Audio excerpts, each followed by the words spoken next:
Hola, bienvenidos al podcast Encontrando a Jesús, capítulo número 78. Estoy muy contento de que estés aquí. La verdad, hemos tenido algunos cuantos problemas a la hora de publicar los podcasts. La verdad es que la plataforma nos jugó un poquito chueco. Estuvo ahí un problema medio raro, pero gracias a Dios ya pudimos recuperar las cuentas y todo eso. Y ahora estamos listos para seguir compartiendo, publicando y lo que Dios quiera seguir haciendo a través de este podcast. Estoy muy contento de que estemos una vez más aquí. Entonces continuamos con nuestra lectura. Samuel capítulo 4, 5 y 6. Primera de Samuel capítulo 4, 5 y 6. Dice así: los filisteos capturan el arca. Y Samuel habló a todo Israel. Por aquel tiempo salió Israel a encontrar en batalla a los filisteos y acampó junto a Ebenezer. Y los filisteos acamparon en Afec. Y los filisteos presentaron la batalla a Israel. Y trabándose el combate, Israel fue vencido delante de los filisteos, los cuales hirieron en la batalla en el campo como a 4,000 hombres. Cuando volvió el pueblo al campamento, los ancianos de Israel dijeron: ¿por qué nos ha herido hoy Jehová delante de los filisteos? Traigámonos a nosotros de Silo el arca del pacto de Jehová, para que viniendo entre nosotros nos salve de la mano de nuestros enemigos. Y envió el pueblo a Silo, y trajeron de allá el arca del pacto de Jehová de los ejércitos, que moraba entre los querubines. Y los dos hijos de Elí, Ofni y Fenes, estaban allí con el arca del pacto. Y aconteció que cuando el arca del pacto de Jehová llegó al campamento, todo Israel gritó con tan gran júbilo que la tierra tembló. Cuando los filisteos oyeron la voz del júbilo, dijeron: ¿qué voz de gran júbilo es esta en el campamento de los hebreos? Y supieron que el arca de Jehová había sido traída al campamento. Y los filisteos tuvieron miedo porque decían: ha venido Dios al campamento. Y dijeron: ay de nosotros, pues antes de ahora no fue así. Ay de nosotros, ¿quién nos liberará de la mano de estos dioses poderosos? Estos son los dioses que hirieron a Egipto con toda plaga en el desierto. Esforzaos, oh filisteos, y sed hombres, para que no sirváis a los hebreos como ellos os han servido a vosotros. Sed hombres y pelead. Pelearon pues los filisteos, e Israel fue vencido, y huyeron cada cual a sus tiendas, y fue hecha muy grande mortandad, pues cayeron en Israel 30,000 hombres a pie. Y el arca de Dios fue tomada, y muertos los dos hijos de Elí, Ofni y Fines. Y corriendo de la batalla, un hombre de Benjamín llegó al mismo día a Silo, roto sus vestidos y tierra sobre su cabeza. Y cuando llegó, he aquí que Elí estaba sentado en una silla vigilando junto al camino, porque su corazón estaba temblando por causa del arca de Dios. Llegando pues aquel hombre de la ciudad, y dadas las nuevas, toda la ciudad gritó. Cuando Elí oyó el estruendo de la gritería, dijo: ¿qué estruendo de alboroto es este? Y aquel hombre vino a prisa y dio las nuevas a Elí. Era ya Elí de 98 años, y sus ojos habían oscurecido, de modo que no podía ver. Dijo pues aquel hombre a Elí: yo vengo de la batalla y he escapado hoy del combate. Y Elí le dijo: ¿qué ha acontecido, hijo mío? Y el mensajero respondió diciendo: Israel huyó delante de los filisteos, y también fue hecha gran mortandad en el pueblo. Y también tus dos hijos Ofni y Fines fueron muertos, y el arca de Dios ha sido tomada. Y aconteció que cuando él mencionó del arca de Dios, Elí cayó hacia atrás de la silla al lado de la puerta y se desnucó y murió. Y había juzgado Israel 40 años. Y su nuera, la mujer de Fines, que estaba encinta cercana al alumbramiento, oyendo el rumor que el arca de Dios había sido tomada, y muertos sus suegros y su marido, se inclinó y dio a luz, porque le sobrevinieron sus dolores de repente. Y el tiempo que moría le decían las que estaban junto a ella: no tengas temor, porque has dado a luz un hijo. Mas ella no respondió, ni se dio por entendida. Y llamó al niño Icabod, diciendo: traspasada es la gloria de Israel, por haber sido tomada el arca de Dios, y por la muerte de su suegro y de su marido. Dijo pues: traspasada es la gloria de Israel, porque ha sido tomada el arca de Dios. Capítulo 5. El arca en tierra de los filisteos. Cuando los filisteos capturaron el arca de Dios, la llevaron desde Ebenezer a Asdod, y tomaron los filisteos el arca de Dios y la metieron en la casa de Dagón y la pusieron junto a Dagón. Y cuando el siguiente día de los de Asdod se levantaron de mañana, he aquí Dagón postrado en tierra delante del arca de Jehová. Y tomaron a Dagón y lo volvieron a su lugar. Y volviéndose a levantar de mañana al siguiente día, aquí que Dagón había caído postrado en tierra delante del arca de Jehová. Y la cabeza de Dagón y las 2 palmas de sus manos estaban cortadas sobre el umbral, habiéndole quedado a Dagón el tronco solamente. Por esta causa los sacerdotes de Dagón y todos los que entran en el templo de Dagón no pisan el umbral de Dagón en Asdod hasta hoy. Y se agravó la mano de Jehová sobre los de Asdod, y los destruyó y los hirió con tumores en Asdod y en todo su territorio. Y viendo estos los de Asdod, dijeron: no quede con nosotros el arca del Dios de Israel, porque su mano es dura sobre nosotros y sobre nuestro Dios Dagón. Convocaron pues a todos los príncipes de los filisteos, y les dijeron: ¿qué haremos del arca del Dios de Israel? Y ellos respondieron: pase el arca del Dios de Israel a Gad. Y pasaron allí el arca del Dios de Israel de Gad. Y aconteció que cuando le habían pasado a la mano de Jehová, estuvo contra la ciudad con gran quebrantamiento y afligió a los hombres de aquella ciudad, desde el chico hasta el grande, y se llenaron de tumores. Entonces enviaron el arca de Dios a Ecrón. Y cuando el arca de Dios vino a Ecrón, los ecronitas dieron voces diciendo: han pasado a nosotros el arca de Dios para matarnos a nosotros y a nuestro pueblo. Y enviaron y reunieron todos los príncipes de los filisteos, diciendo: enviad el arca del Dios de Israel y vuélvase a su lugar, y no se mate a nosotros ni a nuestro pueblo, porque había consternación de muerte en toda la ciudad, y la mano de Dios se había agravado allí. Y los que no morían eran heridos de tumores, y el clamor de la ciudad subió hasta el cielo. Capítulo 6. Los filisteos devuelven el arca. Estuvo el arca de Jehová en tierra de los filisteos 7 meses. Entonces los filisteos, llamando a los sacerdotes y adivinos, preguntaron: ¿qué haremos del arca de Jehová? Hacednos saber de qué manera la hemos de volver a enviar a su lugar. Y ellos dijeron: si envíase al arca del Dios de Israel, no la envíes vacía, sino pagadle la expiación. Entonces seréis sanos y conoceréis por qué no se apartó de vosotros su mano. Y ellos dijeron: ¿y qué será la expiación que le pagaremos? Ellos respondieron: conforme el número de los príncipes de los filisteos, 5 tumores de oro y 5 ratones de oro, porque una misma plaga ha afligido a todos vosotros y a vuestros príncipes. Haréis pues figuras de vuestros tumores y de vuestros ratones que destruyen la tierra, y daréis gloria al Dios de Israel. Quizá aliviará su mano de sobre vosotros, y de sobre vuestros dioses, y de sobre vuestra tierra. ¿Por qué endurecéis vuestro corazón como los egipcios y Faraón endurecieron su corazón? Después que los había tratado así, no los dejaron ir y se fueron. Haced pues ahora un carro nuevo, y tomad luego 2 vacas que críen, a las cuales no haya sido puesto yugo, y uncid las vacas al carro, y haced volver sus becerros de detrás de ellas a casa. Tomaréis luego el arca de Jehová, y la pondréis sobre el carro, y las joyas de oro que le habéis de pagar en ofrenda por la culpa la pondréis en una caja al lado de ella, y la dejaréis que se vaya. Y observaréis si sube por el camino de su tierra a Bet-Semes. Él no ha hecho este mal tan grande. Y si no, sabremos que no es su mano la que nos ha herido, sino que es esto que ocurrió por accidente. Y aquellos hombres lo hicieron así, tomando 2 vacas que criaban, las uncieron del carro y encerraron en casas sus becerros. Luego pusieron el arca de Jehová sobre el carro, y la caja con los ratones de oro y las figuras de sus tumores. Y las vacas se encaminaron por el camino de Bet-Semes y seguían camino recto, andando y bramando, sin apartarse ni a derecha ni a izquierda. Y los príncipes de los filisteos fueron tras ellas, hasta los límites de Bet-Semes. Y los de Bet-Semes segaban el trigo en el valle, y alzando los ojos vieron el arca y se regocijaron cuando la vieron. Y el carro vino al campo de Josué de Bet-Semes y paró allí donde había una gran piedra, y ellos cortaron la madera del carro y ofrecieron las vacas en holocausto a Jehová. Y los levitas bajaron el arca de Jehová y la caja que estaba junto a ella, en la cual estaban las joyas de oro, y la pusieron sobre aquella gran piedra.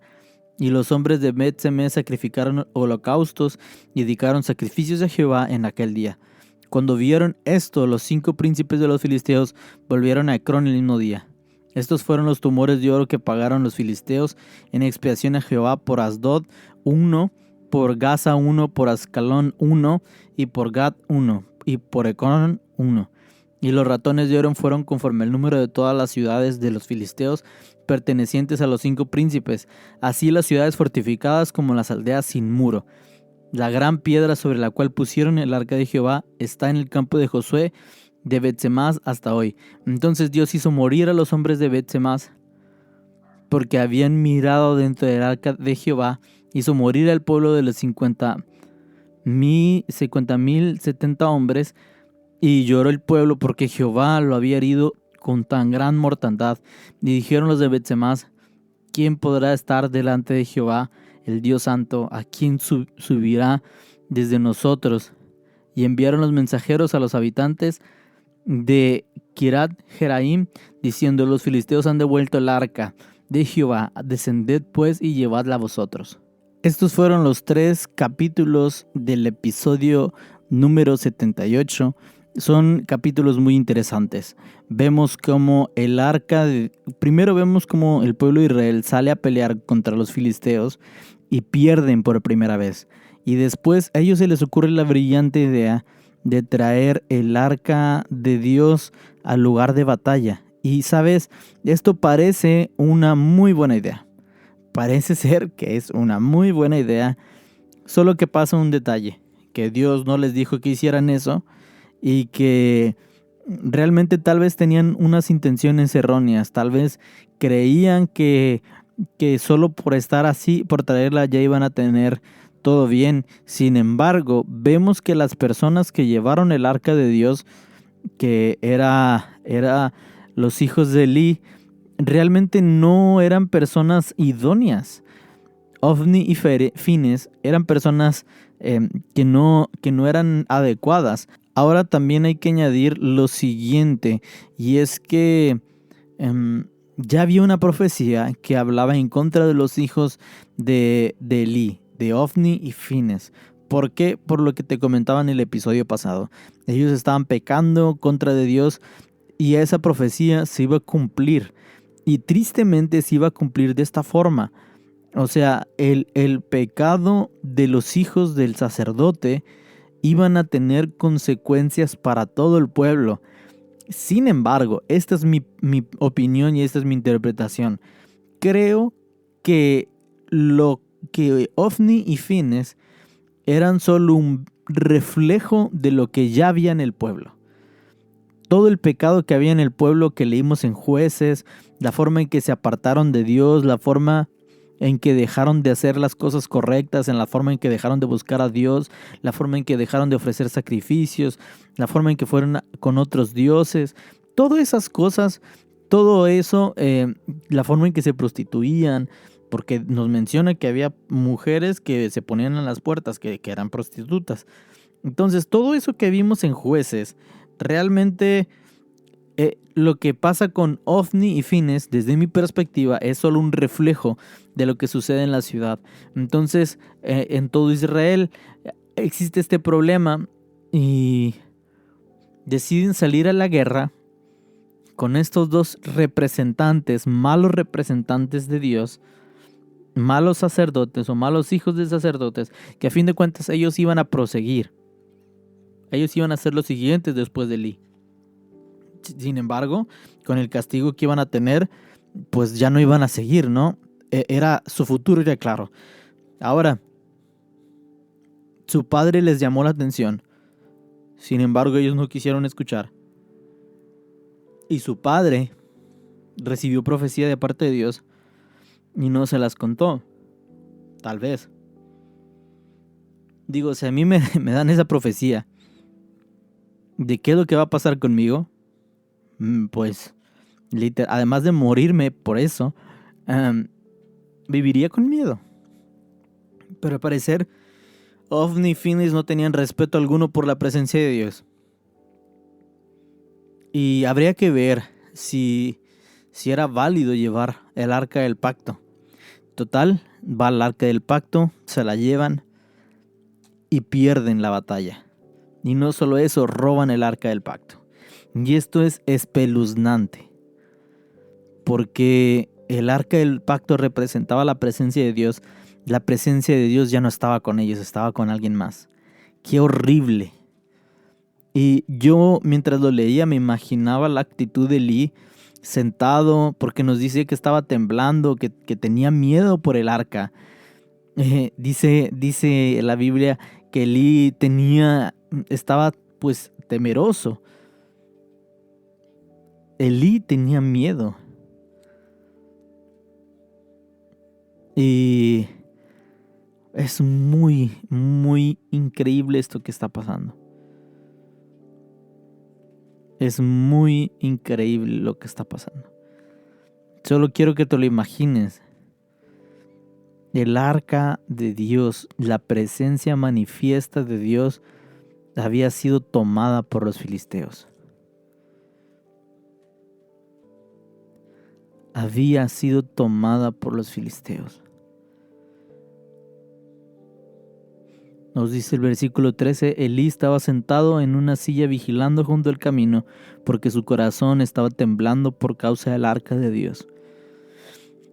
Aunque Elí fue un mal padre tal vez, por no instruir a sus hijos, él tenía amor tal vez por la presencia de Dios, tenía temor por la presencia de Dios. Tengo dos interpretaciones: o tenía temor por la presencia de Dios, un temor reverente, o tenía un temor porque sabía lo que podía pasar, que era el cumplimiento de la profecía. Sin embargo, sabía que si se cumplía la profecía y el arca quedaba descuidada, cosas malas podrían pasar. Esas dos interpretaciones tengo. Y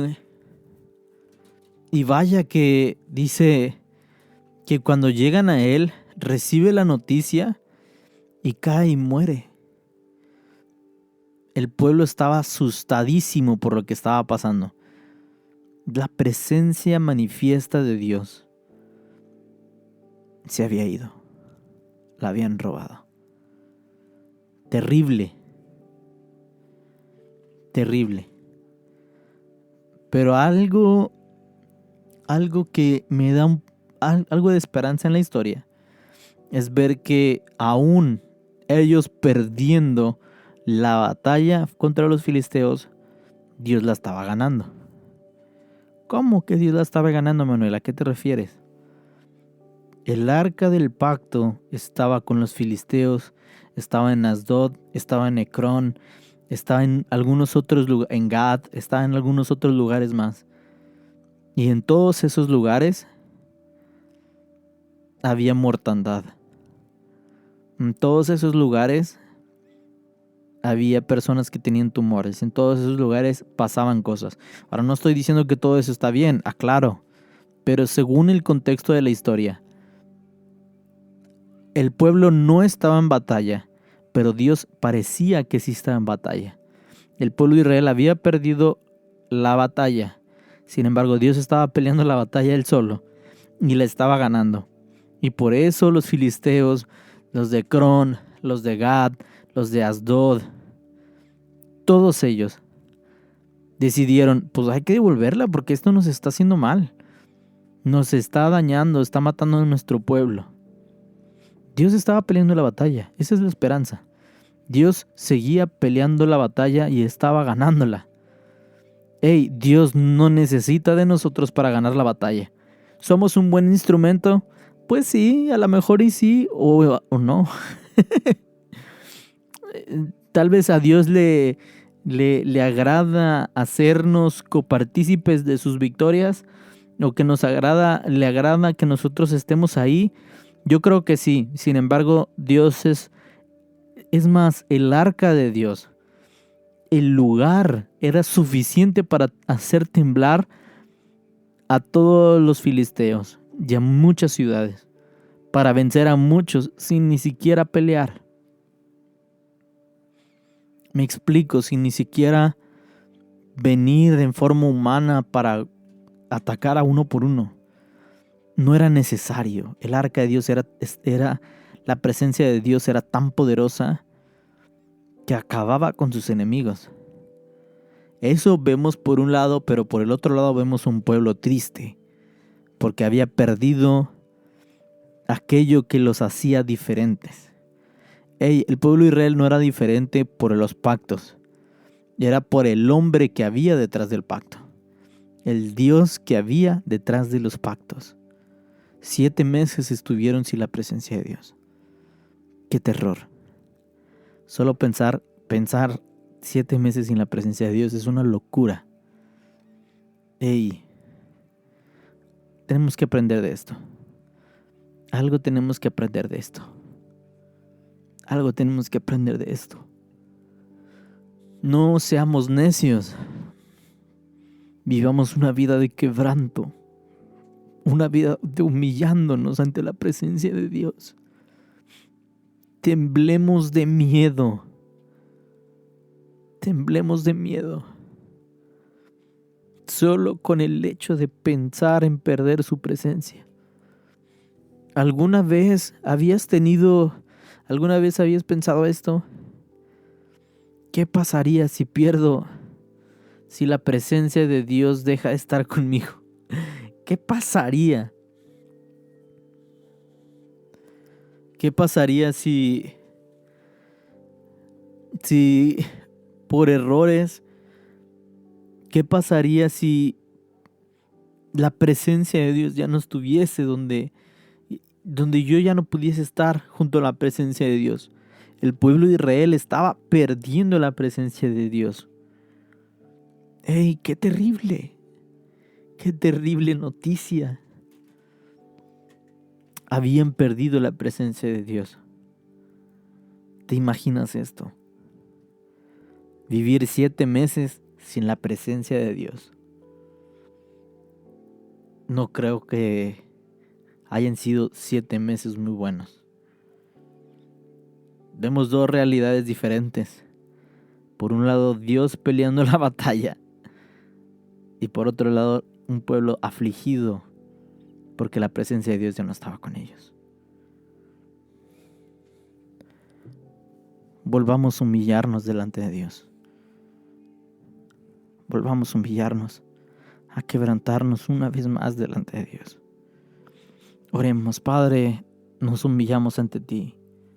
Nos rendimos ante ti. Te reconocemos que sin ti no somos nada. Padre, sin ti no somos nada. Te necesitamos. No sirve de nada que salgamos a la batalla si tú no vas con nosotros. Si tú no nos das la victoria, no nos dejes ir a la batalla, porque iremos en vano. No queremos ser necios como el pueblo de Israel, que fue necio y quiso ir a una batalla pretendiendo que le iban a ganar en tu nombre. Y no fue así, porque tenían un corazón incorrecto, porque el estado del pueblo era incorrecto. Padre, que nosotros no caigamos en el mismo pecado. Enséñanos a vivir de una manera que te agrade. Enséñanos a ser como tú deseas que seamos. Enséñanos a ser personas conforme a tu corazón. Y que nunca se aparte tu presencia de nuestra vida. No apartes tu presencia de nosotros. No nos dejes pasar por este terrible castigo. Porque el paraíso deja de ser paraíso si tú no estás ahí. El paraíso deja de ser paraíso si tú no estás, Señor. Y el desierto es el mejor paraíso si tú estás. Te necesitamos. Amén y amén. Gracias, Padre, porque eres bueno. Gracias. Espero y reflexionemos. Y sea cual sea la condición de nuestro corazón, si vamos ardiendo por amor en Jesús o no, que esta sea una oportunidad una vez más para rendirnos ante Él, para quebrantarnos una y otra vez. Volvamos a la esencia, Volvamos a la intimidad. Volvamos a Él. Sigamos ardiendo por Jesús. Amén.